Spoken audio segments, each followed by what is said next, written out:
Talking of total recall, I was chatting to you last year. 1983, you obviously become the youngest man ever to win the World Championship. You're fighting with Kenny all the way through the year, the sort of points are swapping and changing. It all really comes down to the Swedish Grand Prix.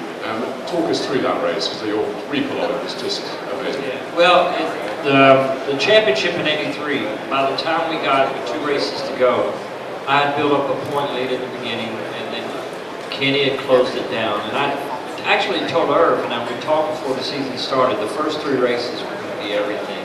I won the first 2 races, and then, like I said, by the time we got to Silverstone, we were really struggling to maintain the pace against Kenny of the V4, and we were on the 3-cylinder. So Sweden was a track that we should really dominate. It's not that big, it's pretty tight. I qualify a 1.5 seconds quicker than Kenny, and I thought, this is great. We start the race, and I get in the lead, Kenny catches me, and then he gets in front, and I realize, after about a lap or 2, that he'd been sandbagging in qualifying. I mean, I'm barely staying with him. In fact, if you look at the race pace, he actually ran in the race quicker than I qualified. So with about 4 or 5 laps to go, it looked pretty desperate. And there was only one place that I felt I could maybe get by him, which was at the end of the back straightaway is a hairpin. And but the only way I could get up next to him, because we didn't have the power, like I said, the V4 was really stronger than our bike at that time of the season, was I needed to get a better drive leading onto the back straightaway, and it was a bank corner, and the only way that I could get a better drive is I needed Kenny to not get a good drive off the corner, and the only way that was going to happen was I needed to get him to tighten up the entrance.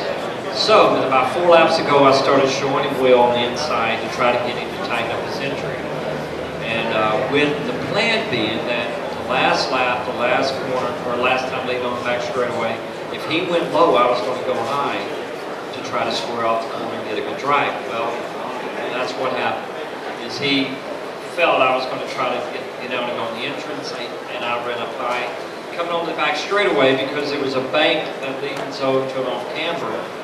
By him tightening up the line, that means he had a tighter exit, which means more lean angle right at the point and picking the throttle up. And I got my best drive, he got the worst drive. And so as we come onto the back straightaway, that acceleration advantage you have was kind of null and void because of my drive. So as we come down the back straightaway, the only time in the race I'm up next to him is we're going into the right-hander into the back straightaway. What Ed's talking about was, as we're going there, what we do on a motorcycle, which is a little different because you have such a visual cues on a bike different from a car, is we're tucked in, and on the entrance to a corner, you set up to begin braking and you're downshifting and your corner preparation.